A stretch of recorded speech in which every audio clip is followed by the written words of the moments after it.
তোমার আমলনামায় কমপক্ষে 50 লক্ষ নেকি জমা হয়ে যাবে। এটা জান্নাতের বাগান, কোনো সন্দেহ আছে? এটা যে জান্নাতের বাগান, এটা নবী বর্ণনা করছে বুখারী শরীফের ভিতরে। ইন্নাল্লাহা মালাইকাতান ইয়াতুফুনা ফিত তুরকি ইয়ালতামিসুনা আহলাজ যিকর। দুনিয়ার ভিতরে কিছু কিছু ফেরেশতারা আছে, একদল ফেরেশতা, যেই ফেরেশতারা দুনিয়ার ভিতরে ঘুরতে ঘুরতে আর খোঁজ করতে থাকে কোন জায়গায় একটা আল্লাহর জিকিরের মজলিস পাওয়া যায়। এবার ফেরেশতারা খুঁজতে আশুলিয়া এই মাঠের ময়দানের ভিতরে একটা আল্লাহর জিকিরের মজলিস পাইছে। নবী বলেন, এবার ওই ফেরেশতারা এই জিকিরের মজলিসটা পাওয়ার পর তানাদাও হালুম্মু ইলা হাজাতিকুম, একদল ফেরেশতা আর একদল ফেরেশতাদেরকে ডাক দিয়া বলে, ভাই আসো, ওই আশুলিয়া মাঠের ময়দানে আমরা একটা আল্লাহর জিকিরের মজলিস পাইছি। এবার নবী বলেন, সমস্ত ফেরেশতারা একত্রিত হইয়া ফায়াহুফুনাহুম বিআজনিহাতিহিম ইলাস সামাঈদ দুনিয়া, সমস্ত ফেরেশতারা একত্রিত হইয়া এই মাহফিলের ময়দানে চতুর্পাশে পুরা বেষ্টন করিয়া ফেলাইছে। সুবহানাল্লাহ বলবেন না? নবী বলেন, এবার একজন ফেরেশতা আর একজনের কাঁধের উপরে দাঁড়ায়, আর একজন ফেরেশতা আর একজনের কাঁধের উপরে দাঁড়ায়। এরকম দাঁড়াইতে দাঁড়াইতে ফেরেশতাদের একটা কাতার, একটা সারি এই জমিন থেকে আল্লাহর আসমান পর্যন্ত পৌঁছাইয়া গেছে। এবার আমার মাওলা ডাক দিয়া বলে, হে ফেরেশতারা, কেন এরকম করছো, বেষ্টন করছো? ফেরেশতারা বলে, মাবুদ গো, আশুলিয়া ওই গরুর বাজারে ওই মাঠের ময়দানে তোমার একদল বান্দা বসছে, বৈশা সুবহানাল্লাহ বলে, আলহামদুলিল্লাহ বলে, আল্লাহু আকবার বলে। এবার আমার মাওলা জিজ্ঞাসা করে, এরা যে জিকির করে সুবহানাল্লাহ, আলহামদুলিল্লাহ, আল্লাহু আকবার, এরা আমারে ডাকে কেন? এদের উদ্দেশ্য কি? আর আমার কাছে কি চায়? এরা আমারে যে ডাকে, হাল রাউনি, মালিক জিজ্ঞাসা করে, হে ফেরেশতারা, আশুলিয়া মাঠের ময়দানে যে মানুষগুলা বসছে, এরা কি একজনও আমি আল্লাহরে দেখছেনি? ফেরেশতারা বলে, লা লা মাবুদ গো, না না, কেউ দেখে নাই। আমরা যারা বসছি আল্লাহরে কি কেউ দেখছি? এবার আল্লাহ পাক বলে, ফেরেশতারা, কাইফা লাউ রাআউনি, এরা আমারে দেখে নাই, কাইফা লাউ রাআউনি, যদি আমারে দেখতো তাহলে কি করত? ফেরেশতারা জবাব দেয়, মালিক, কানু আশাদ্দা লাকা ইবাদাতান ওয়া আশাদ্দা লাকা তামজিদান ওয়া তাহমিদান ওয়া আকতারা লাকা তাসবিহা। এই মানুষগুলো যদি আপনারে দেখতো, আরো বেশি বেশি আপনার ইবাদত করো, আরো বেশি বেশি জিকির করতো, আরো আপনার বেশি ইবাদত করতো। এবার আমার মাওলা বলে, হে ফেরেশতারা, এরা আমারে ডাকে, আমার জিকির করে কেন? এদের উদ্দেশ্য কি? এরা আমার কাছে কি চায়? ফেরেশতারা জবাব দেয়, মাবুদ গো, যেই মানুষগুলা বসে সবাই আপনার কাছে জান্নাত চায়, জাহান্নাম থেকে মুক্তি চায়। আমরা কারা কারা জান্নাত চাই? দুইটা হাত জাগায়া ডাক দেন আল্লাহ, আরো জোরে দিল থেকে ডাক দেন আল্লাহ। আল্লাহ পাক বলেন, বান্দা বান্দি রে, তোমরা জমিনে বইসা আমি মাওলারে একবার ডাক দিবি আল্লাহ, তোমরা আমারে ডাক দিবা একবার, আমি মাওলা সাথে সাথে তোমার ডাকে সাড়া দেব 70 বার। আমার মাওলা বড় দয়ার মাওলা, আমার মাওলা বড় মায়ার মাওলা। ও আমার আশুলিয়ার যুবক ভাইরা, আমার মুরব্বী বাবারা, আমার দাদারালের মা বোনেরা, ও জ্ঞানী গুণী পণ্ডিত আমার বাবারা, ও আমার স্কুল কলেজ ছাত্র বড়ুয়া ভাইরা রে, বাবা পায়ে হাত দিয়া বলিয়া গেলাম, গুনার কাজ ছাড়ো, নেকের আমল ধরো। গুনার কাজ ছাড়ো, নেকের আমল ধরো, আমার মাওলার হুকুম মানিয়া তারপর কবরে যাইও। আজকে এই ময়দানে আসছো বাবা, আগামীকালকে কিন্তু এই ময়দান আর থাকবে না রে, থাকবে না। আল্লাহ কবুল করলে আগামী বছর মাহফিল হবে, কিন্তু তুমি আমি দুনিয়ায় থাকবো তার কিন্তু কোনো গ্যারান্টি নাই রে বাবা, কথা বলেন ঠিক কি? এই বাংলাদেশের ভিতরে ঢাকা শহর থেকে দৈনিক শত শত লাশ গ্রামের বাড়ি নিয়ে যায়, একবার যে চলিয়া যায় আর কোনো দিন আসে না, কথা বলেন ঠিক কিনা? মহিলাদেরকে 5টা সাদা কাপড়ের প্যাকেট বানাইয়া, পুরুষদেরকে 3টা সাদা কাপড়ের প্যাকেট বানাইয়া ওই গ্রামের বাড়ি কবরে নিয়ে ফালাইয়া রাখবে। বাবা পায়ে হাত দিয়া বলিয়া গেলাম, ময়দানে যেহেতু আসছো আমার মাওলা নিয়ে আসছে, একটু আসন দিয়া বসো, মাথাটা নত কইরা দাও, দিলটাকে আমার মাওলার সঙ্গে লাগায় দাও, আর মনে মনে ভাবো আমি দুনিয়ায় কেন আসলাম, কি করতেছি আর কি নিয়ে মাওলার কবরে রওনা করলাম। এই হিসাব নিকাশ মিলাইয়া তারপর আমার মাওলার কবরে যাইও। এই ময়দান বড় দামি ময়দান বাবা, আজকে এই ময়দানে যদি তওবার মতো তওবা করতে পারি, এই ময়দান এমন দামি ময়দান, এবার আমার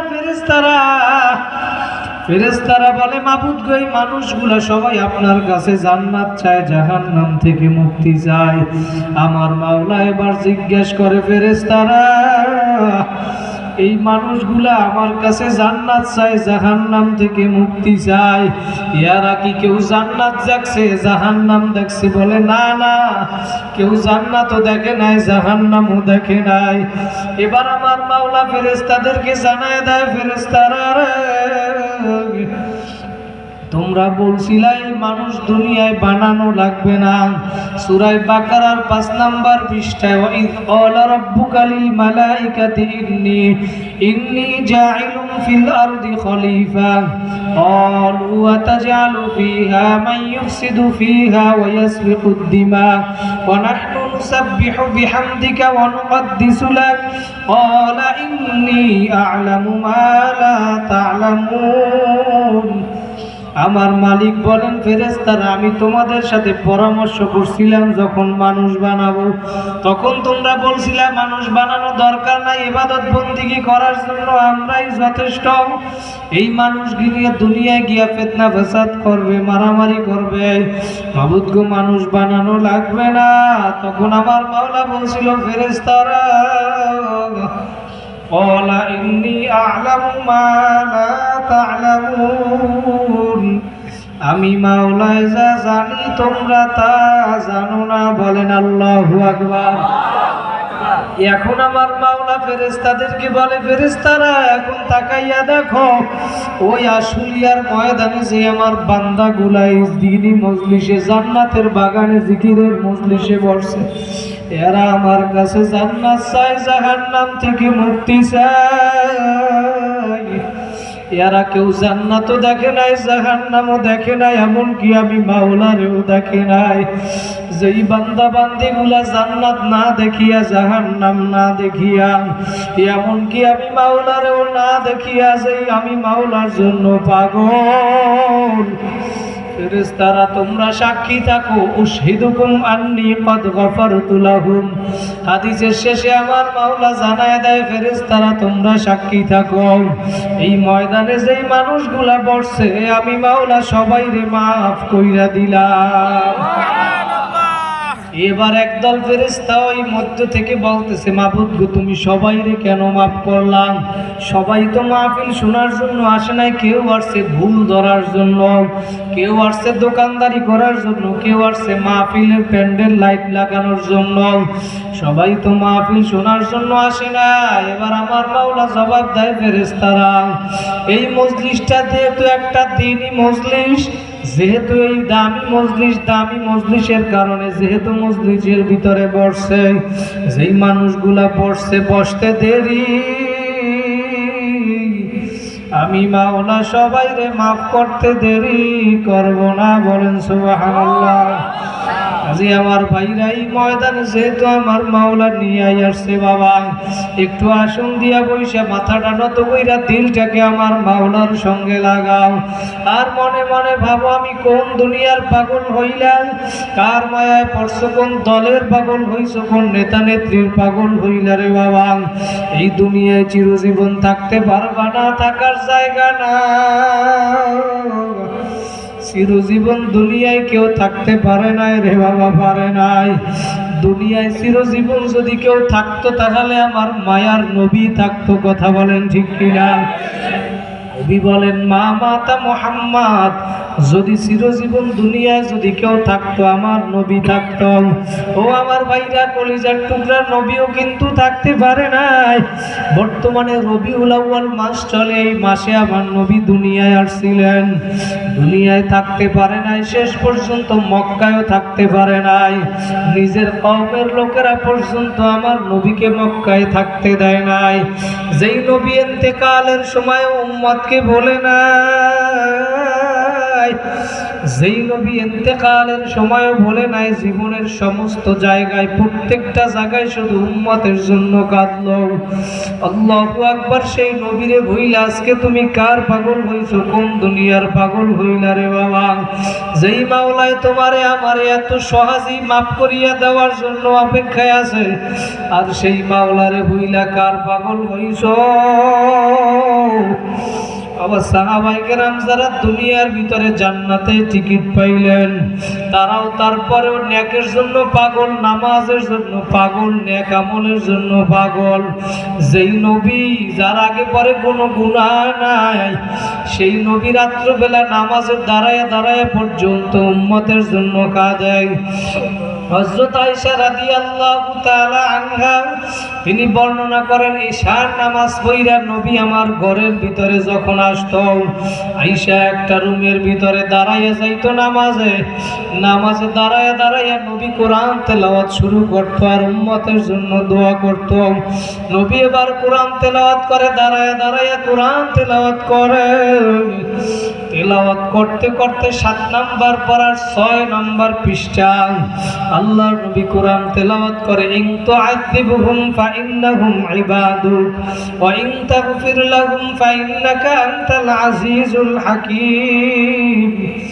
আমার নবী উম্মতের জন্য দোয়া করে, মাবুদ ওই উম্মতকে তো তুমি বানাইছো তোমার বান্দা, তুমি বানাইছো, গুনাহ করছে, ভুল করিয়া ফেলাইছে, তুমি যদি মাফ করো, তুমি যদি মাফ করিয়া দাও, কারো কিছু বলার ক্ষমতা নাই, শক্তি নাই। মাবুদ গো তুমি আমার উম্মত গুলারে মাফ করিয়া দাও। আয়েশা রাদিয়াল্লাহু তাআলা আনহা বর্ণনা করেন, আমি আল্লাহর কসম দিয়ে বলতে পারি, আমি ওই নবী এশার পরে আমার রুমের ভিতরে নামাজে যখন দাঁড়াইছে, আমি ফজরের আগ পর্যন্ত দেখছি নবী দাঁড়ায়া দাঁড়াইয়া উম্মতের জন্য দোয়া করে। যেই নবী আজকে তোমার আমার জন্য এত কাঁদলো, সেই নবীরে ভুইলা তুমি কার পাগল হইলা রে বাবা? কিয়ামতের ময়দানে নবী তোমারে ডাক দিয়া বলবে, উম্মত তোর কারণে আমি নবী 23টা বছর ঠিক মতো ঘুমাইতে পারি নাই, আমি নবীর পিঠটা পাথরের আঘাতে 40 মতো ছিদ্র হইয়া গেছিল, আমি নবী ক্ষুধার কারণে পেটে পাথর পর্যন্ত বাঁধলাম, আমি নবী এত কষ্ট করলাম, এত দান মোবারক শহীদ করে রক্তে ভেসে গেছিলাম। উম্মত আমার ঘরে 3 মাস পর্যন্ত চুলায় আগুন জ্বলে নাই। উম্মত তোদের জন্য এত কাঁদলাম, এত রক্ত জড়াইলাম, বিনিময়ে তোর কলিজাটা নরম করতে পারলাম না, এত দিলটা শক্ত হইয়া গেল, আজকে গুনার কারণে দিল পাথরের মতো শক্ত। বাবা একটু চক্ষু বন্ধ করিয়া গুনার কথা স্মরণ করো, তোমার গুনার খবর তুমি জানো। যেই নবী ইন্তেকালের সময়ও তোমাকে আমাকে ভুলে নাই, নবী যেই দিন দুনিয়া থেকে বিদায় হইয়া যাবে, মালাকুল মউত যেদিন আইসা নবীর ঘরের দরজায় আঘাত করলো, নবীর ঘরের দরজায় মালাকুল মউত আইসা আঘাত করে। নবীর কলিজার টুকরা মেয়ে ফাতেমা দরজার ভিতর থেকে দরজা খুলে না, বলে কে আসছো দরজার বাহিরে, কি কারণে আসছো আমার কাছে বলো। মালাকুল মউত আসছে দরজার বাহিরে, ফাতেমা তো আর জানে না। আল্লাহু আকবার। এবার মালাকুল মউত ফাতেমারে ডাক দিয়া বলে, কে আসছি আমি বলা যাবে না, তোমার সাথে বলা যাবে না, দরজা খোলো, আমাকে নবীর সাথে সাক্ষাৎ করতে দাও। একবার দুইবার বলে, ফাতেমা দরজা খুলে না, বলে আমার বাবা বুকের ব্যথায় অসুস্থ, তোমার কি প্রয়োজন আমার কাছে বলো, আমি আমার আব্বুকে গিয়া বলবো। মালাকুল মউত বলে, না না না, তোমার কাছে বললে হবে না, ফাতেমা দরজা খোলো, আমি নবীর সাথে সাক্ষাৎ করব। ভাইরা, আমি যেইটা বুঝাতে চাইলাম, মৃত্যু সবারই একদিন না একদিন হওয়াই লাগবে বাবা। এই ময়দানে আজকে আসছো, এই ময়দান থেকে আবার বাড়ি যাবা তারও কিন্তু কোনো গ্যারান্টি নাই। এই রাস্তাঘাটে চলি, কত লাশের গাড়ি সামনে দিয়া দেখি গ্রামের বাড়ি নিয়ে যায়। তোমার আমার কার কোন দিন কোথায় মরণের ডাক আসবে তুমিও জানো না, আমিও জানি না। কি গুছাইলা তুমি মৃত্যুর জন্য, কি করলা রে বাবা। আমার মাওলা দুনিয়ায় কেন পাঠাইলো, আর কি করতেছি, আর কি নিয়া মাওলার কবরে রওনা করছো। ওমরে ফারুক রাদিয়াল্লাহু তাআলা আনহু বেরাই বলতেন, তোমার হিসাব নেওয়ার আগে তুমি নিজের হিসাব নিজে মিলাও, নিজের হিসাব নিজে মিলাইয়া তারপর কবরে যাইও।